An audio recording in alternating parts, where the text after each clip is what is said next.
नमस्कार विद्यार्थियों, मैं धीरज कुमार गुप्ता, सहायक आचार्य हिंदी, राजकीय महाविद्यालय कामा। आप सभी का हिंदी की ऑनलाइन शिक्षण कक्षाओं में स्वागत करता हूं। हम सभी अध्ययन कर रहे हैं श्री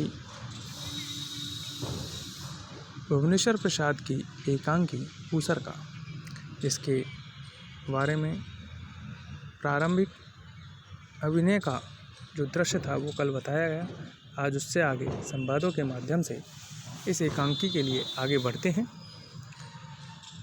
लड़के के रूप में आता है, मेरा पिप्पा तुम्हें कोई नहीं पूछता, तुम अकेले पड़े हो मेरा बूबी,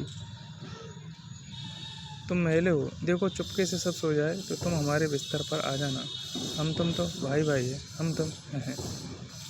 भीतर वाले दरवाजे से कुर्सियों को ढकेलते हुए एक अधेड़ आदमी का प्रवेश। उसके चारों ओर गृह स्वामी का हट है। वह आते ही कुछ जोर से कहना चाहता है, पर उसका कर्रा स्त्री किया सूट खिचेली काट के वाल अनजान उसे रोक देते हैं। लड़का कुत्ते को एक बार की चोट कमरे में आ जाता है, पर कुत्ता भी आकस्मिक साहस से बच्चों की टांगों से चपट कर खेलने लगता है।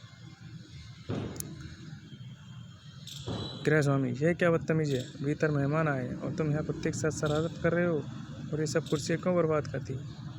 कहाँ, ये तो आपने हटाई है।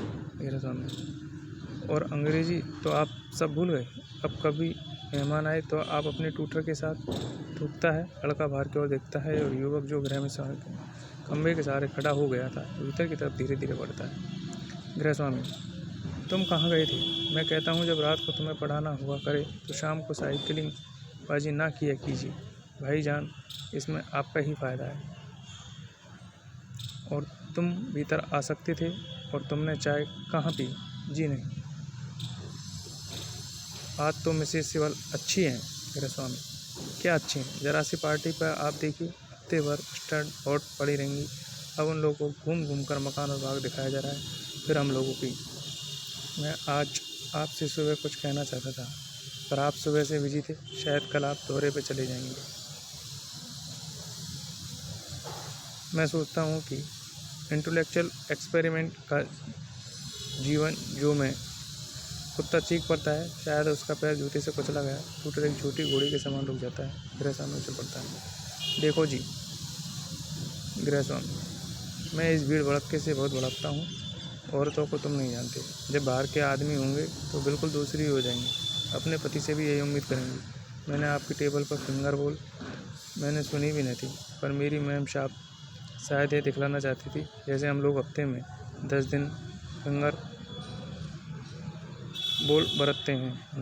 और अगर किसी ने कुर्सी पर गीला तौलिया टांग दिया तो हर एक आदमी को वह निशान देखना पड़ेगा, जैसे वह कोई कम्युनिज्म का डिज़ाइन हो। अब तो मिसेस सिवल अच्छी हैं पहले से। अच्छी क्या है, उम्र का तकाजा है। अब देखो 22 साल की मैरिड लाइफ में मैं आपसे कुछ कहना चाहता था। मुझे आपके यहाँ पूरे 2 महीने हुए। मैं समझ सकता हूँ यह आपकी मेहरबानी है, पर मैं मजबूर हूँ। आमदनी का ही हाल है, उजला खर्च। मैं कतई मजबूर हूँ। यह मद्रासी में 25 पर तैयार थी, मुझे कहना नहीं चाहिए। मैंने सिर्फ आपकी इमदाद की गरज से समझी है इंतज़ाम किया था। मुझे अफसोस है। तुम बाइसिकल पर कहाँ गए थे? मैं बाइसिकल पर कहीं नहीं गया, मैं गया ही नहीं। रुक जाता है। मेरा ज़िंदगी का एटीट्यूड बिल्कुल मुख्तलिफ है। तुम अपने सोशलिज्म और सोशलिज्म के जोश में शायद ये समझ बैठे कि ज़िंदगी के गहरे से गहरा मतलब तुम्हारे लिए साफ हो गया, जैसे कोई बड़ा सर्कस घोड़ा तुमने काबू में आ गया। पर ज़िंदगी अगर इस तरह लटकों और फॉर्मूलों में बांधी जा सकती तो आज तक कब ख़त्म हो जाती। साहब सोशलिस्ट हैं, पर आज जो कुछ भी है हम कुत्तों की समाज से आप इंसानों को हम वापस ले लें। हाँ, हमारे स्कूलों यूनिवर्सिटियों की तालीम, हमारी लाइब्रेरी, हम बाज़ार हमारे। क्या भी आ रहे हैं? ये कैसी पार्टी? आम लोग वाकई, मैं कहता हूँ आने वाली जनरेशन चाहे वह बिल्लियों की हो या सर्पों की, हमसे अच्छी होगी। हमसे। वे शायद पीछे पार्क में चले गए हैं। इस तरीके से बेबुनियादी बातें कर रहे हैं। घर में पार्टी चल रही है, उनकी मैडम उनको घर दिखा रही है, और गृह स्वामी को ये सब कुछ पसंद नहीं है।